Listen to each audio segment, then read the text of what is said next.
This is CounterPoint, and I'm your host, Tanya Granic Allen. We're back with our parental rights and education show today as we unpack the latest issues. We'll cover the cancellation of a drag queen storytime event at an Ottawa elementary school following parental concerns and the protests that followed from community members supporting the event. We'll discuss Saskatchewan school field trip that reportedly exposed students to a sexually explicit drag performance and the questions that raises about age-appropriate content in schools. We'll take a look at Pride Month activities in Ontario schools, including the debate over pride flags, parental opt-outs, and one Barrie school that drew backlash after replacing the Canadian flag with a Pride or Progress flag. We'll discuss a recent victory for concerned parents after the Dufferin Peel Catholic District School Board in Ontario once again voted against flying the Pride flag at its schools. We'll examine the controversy surrounding safer snorting pamphlets. Yes, that's a thing, which was distributed at a Barrie High School.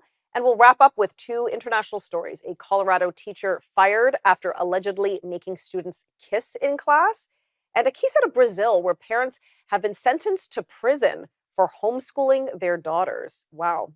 Lots to get through. Joining me now to unpack it all is Celine Traynor, Director of Communications with Parents as First Educators. Celine, that's a lot of doozy of a headline there. Lots going on. But let's start with what happened in Ottawa? There was a drag queen story time. I thought we don't do those anymore. No, they are still happening, especially in Pride Month. So as you know, now it's June, we're in Pride Month, and you'll see the most of, the Pride celebrations happening in this season, although they do tend to happen throughout the entire school year. In Ottawa, Ontario, there was an elementary school that garnered a lot of attention online for canceling a scheduled drag queen story time. It was scheduled for June 19th. So right towards the end of the school year during Pride Month. And it drew backlash from parents that were questioning, what this has to do with the curriculum. So the school principal sent out an email explaining that they were going to cancel the event because of the concerns of parents and the questions it raised with alignment to the curriculum. And that, of course, drew even more backlash and it ended in a counter-protest happening on the day that the event was supposed to happen by parents and community members who were upset that the event was canceled. So, sorry, now, if I understand this correct, sorry, just 1 second. So parents were upset that this was happening and said, we don't want this event, this is ridiculous. But then parents said, no, we want our children to be read to by a drag queen. We want this event to go forward. Yes, that's right. There is a group of parents who were upset by the event and they reached out to the school, and that's what led to its cancellation. And of course, there is another group of parents and other members of the community, oftentimes non-parents and community members, who will get involved, like activists and lobby groups who will get involved and to show their support for the LGBTQ community, they will involve themselves in this protest. So the event was scheduled to have a drag queen, which, as you know, is a biological man who's dressed up often in like cabaret, very inappropriate, big hair, makeup, very inappropriate outfits. And they often do, sexualized dancing. Obviously, that was not going to happen. It was just going to be story time. But our question here at PAVE is, why is someone allowed to come into a school and read to children dressed in an outfit that would not even be deemed appropriate for a female teacher?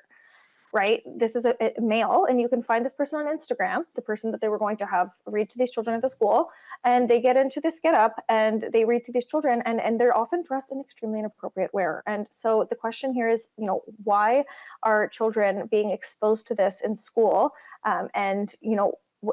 It's really just, it's part and parcel of the greater issue here, which has to do with age inappropriate curriculum, sex ed in schools, and parents having the right to determine what their children are learning and when and how in these schools when it comes to these sensitive issues. Well, you ask why. Well, in Doug Ford's Ontario, this is par for the course. Now, why parents would protest to have it reinstated? Like, obviously, there were sensitivities, so the principal reacted fine. But even though this stuff is sort of integrated within a curriculum, but parents who want this, I mean, look, everybody's got their niche interests. I would consider drag queen reading time as niche interest. If you're into that, go do it on your own time. Why bring it into a classroom? Like, maybe I want my kids to learn Brazilian jiu-jitsu in gym class, but doesn't mean that they have to do it. Exactly. And Brazilian jiu-jitsu is a far more neutral issue when it comes to morality. So, this is a sensitive This is a sensitive issue for parents. It often it conflicts with a lot of people's religious values and morals, and so it really comes down to parents should be the ones deciding when their children and how their children are taught these things, exposed to these things, and they exist in public libraries, so we don't need to have them in schools. Okay, we're going to pick up more on this topic when we return in just a few moments. Welcome back to CounterPoint. We've got Celine Traynor with us, who's Director of Communications with Parents as First Educators, as we do our roundup on parental rights and education issues. Okay, let's move from Ontario to Saskatchewan, Celine, where we have some new news coming out of that province. Yes, so a high school in Regina, Saskatchewan drew backlash for having taken their students to a theater for a play. It was a school field trip, and the play featured a drag show. So the play was originally chosen because it was thought to align with the curriculum as it had to do with Indigenous land rights. However, and the play was rated 14 plus, so it was not considered inappropriate, I suppose, by the school. Obviously, there was not proper vetting done because halfway through the performance, at the direction of teachers, students got up and left. So the students were removed. They ended the field trip early. They left the play at the direction of teachers, and the school later apologized. But our question is, why was this play chosen in the first place when the school knew that it featured drag? Because that's one of those things that's like, it's clearly a mature topic. Drag shows are generally for adults. I know that there's family-friendly, all ages events, but to bring students to this show and to involve schools, like just in the last story we were talking about, Drag Queen Story Hour, it raises the question of why is this being pushed in schools? Why is it being pushed for children to be exposed to drag? And what does this have to do with inclusivity? And I know it's Pride Month, so it's about the LGBTQ, but it's really a slippery slope. It started with teaching children about gay marriage, and then transgender rights and all these things, and then now we get into drag, and it's really just it's an unfortunate and really concerning pattern that we're seeing, because it's sexualizing children and it's exposing them to really age inappropriate matters. Well, so this must be one of the first times I've heard of a teacher getting up and saying, okay, students, get out. This is really not appropriate. I think because the teacher knew that there would be massive blowback. I mean, maybe the teacher personally didn't agree with it. I don't know. We don't know. Mm-hmm. But I guess props to the teacher for using judgment. Yeah, but it's a good question. Sometimes I wonder. School students. There's a lot of the students. But I don't know. Sometimes these field trips tend to. Yeah, the theater has gone really interesting, and it seems like a lot of these teachers get in trouble with the field trips. I remember that one must have been a year or two ago. I think it was a year ago, where the students ended up at, was it a pro-Palestinian protest? Yeah. It's like, how does a field trip accidentally end up at a protest? Anyways, very interesting. Okay, let's continue on. So you're right. It is Pride Month. So lots happening there in terms of events and education. What happened in Barrie, Ontario? So yes, in Barrie, Ontario, a high school was recently under scrutiny in the news for replacing the Canadian flag with the Pride flag. Now, this was not like a permanent thing, and I do not believe they were planning to do this for the entire month of June. I do not know, but I know that the school has actually replaced the Canada flag before with other themed flags. So it caught attention because parents saw it and they were like, well, where's the Canada flag? No flag should be replacing the Canada flag to begin with, in my opinion. And, there used to be a lot of stricter laws about these kinds of things. And I think they've maybe perhaps gotten a bit more lax. But parents are saying, well, have the Pride flag on a separate pole, have the Pride flag lower than the Canadian flag, for instance, not have it replace the Canada flag. And so that's what drew the biggest backlash. And so the school apologized, reversed course, and returned the Canada flag to its proper pole. But this raises the question of why Pride flags are being flown in schools to begin with. I'm driving around, and all of these elementary schools now are flying Pride flags. And remember, elementary school begins in kindergarten. So and these are just the flags that we can see on the outside of the school. So what's the issue? What's the issue you take with the Pride flag, or why are parents concerned about it? Parents are concerned about it because of what it represents. I mean, it's Pride Month. It represents the LGBTQ community, and that has to do with sexual orientation and identity. And we know that gender identity theory is being taught to children, that they can change genders from a very young age. And of course, parents are going to take issue with that because, the science on that is just not true. And they're teaching children these things at an extremely young age. From grade 1 and often kindergarten, children are being exposed to these themes. And that's just when it comes to the T in LGBTQ. When it comes to sexual orientation, why are children younger than grade 8 being taught about sexual orientation in school? Parents should have the right to, first of all, opt their children out, which they do not. And second of all, they reserve the right to introduce their children to those sensitive themes and teach them through the lens of their values, through the lens of their religious beliefs. And they're being robbed of that right by the school system. Okay, well, lots to discuss as we continue through this plethora of issues affecting parents and education rights. We'll be right back in just a few moments. Welcome back. We're unpacking a host of parental rights and education rights issues as we're joined by Director of Communications for Parents as First Educators, Celine Traynor.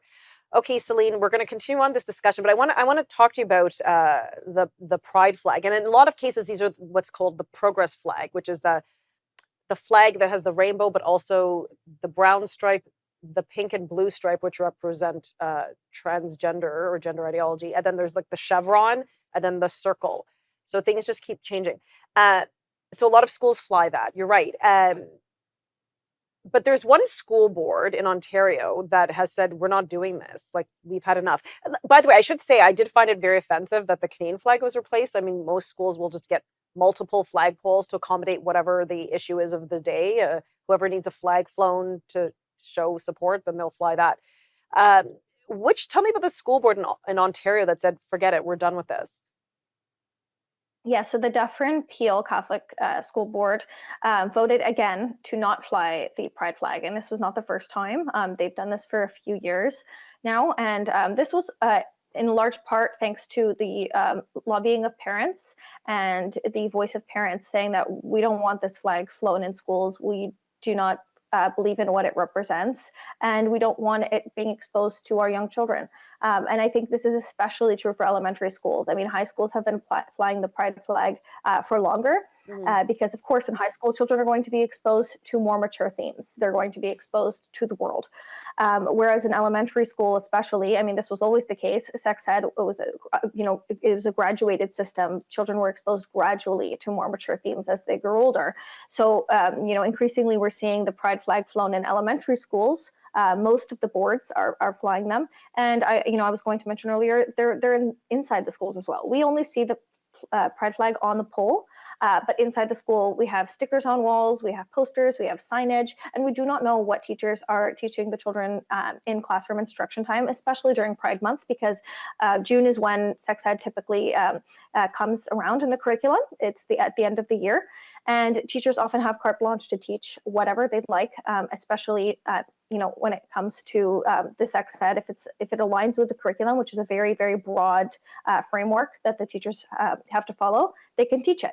And in Pride Month, they're teaching children all about LGBTQ, gender identity, and then that's where we get into things like drag. And I think again, the pride flag has been around for a while, and some parents had concerns, not as many, but I think it was the introduction of the gender identity into the flag. And that because even some within the LGBT community are upset with the T of that acronym. So it seems like that has caused really parents to say, okay, what's going on here? Again, a flag is a flag, but I think it's what it represents. People seem now to be quite upset or have now really hit the apex of frustration. Yeah, of course. A lot of parents drew the line when it came to the T. They said this is gender identity theory, and we're getting into a dangerous territory here where young children are being taught that they can pursue means to change their gender, whether socially or whether medically, and that's not safe for children to be doing. And the parents need to be aware of what the children are being taught. And of course, we've seen cases of children being encouraged to transition, and the research on that is coming out saying that it's not good. Children under 18 are not ready to be making those decisions.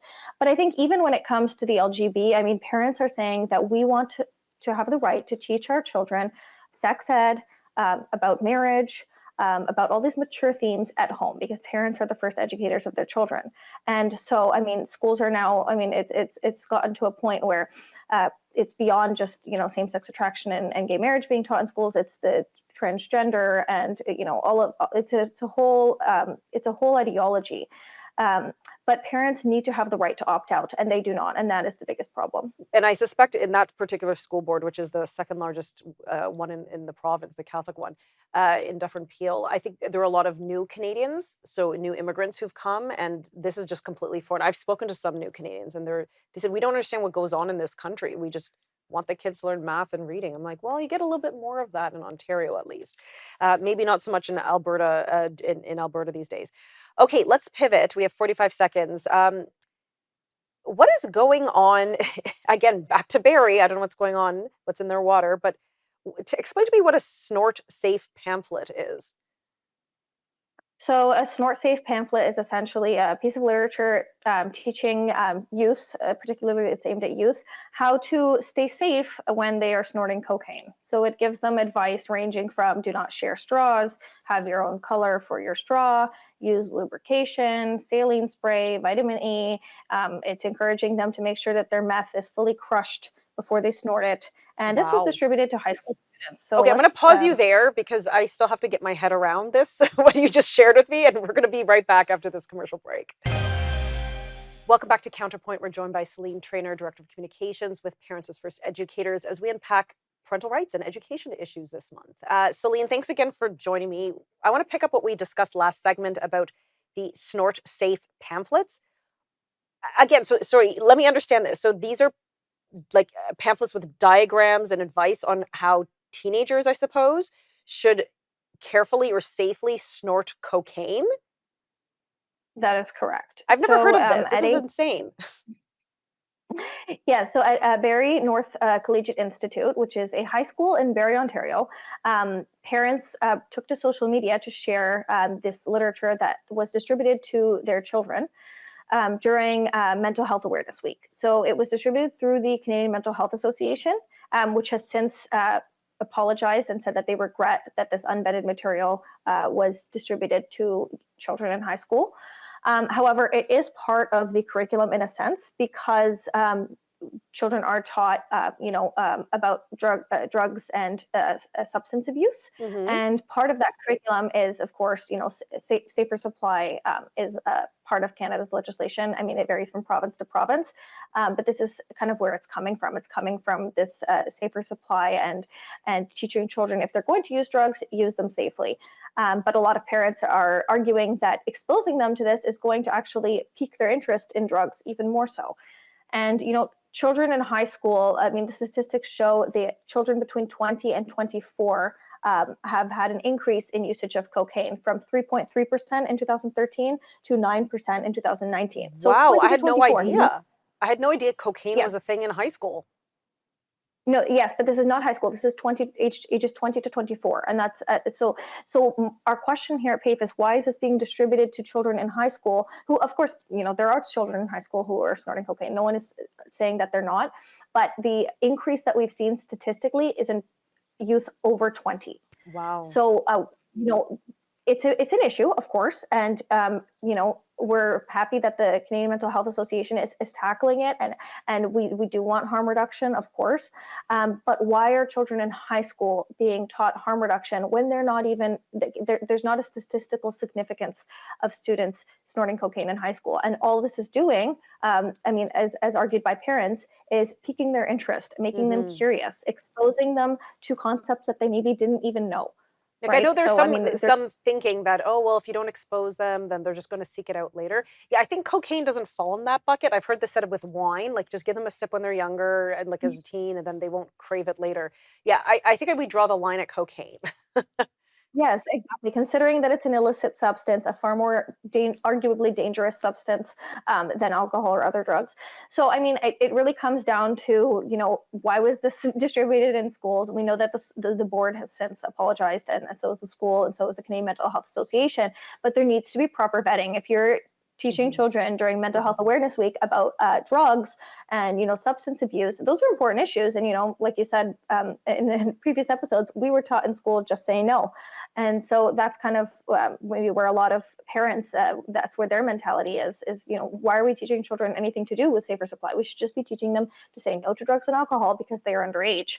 Now, there's, of course, the argument that children are going to drink and smoke and try drugs anyway. But cocaine is, it's a whole other issue. It's a drug that is, first of all, illegal. And highly addictive. Highly addictive. And the data is not showing that children in high school are snorting cocaine. Like, maybe this would have been a better pamphlet to distribute in the university setting. Wow. Or not at all. Or just how about we don't promote it at all? We don't. Okay, we only have about 45 seconds. International news. Students in Colorado were kissing in a classroom because the teacher told them to. What's that?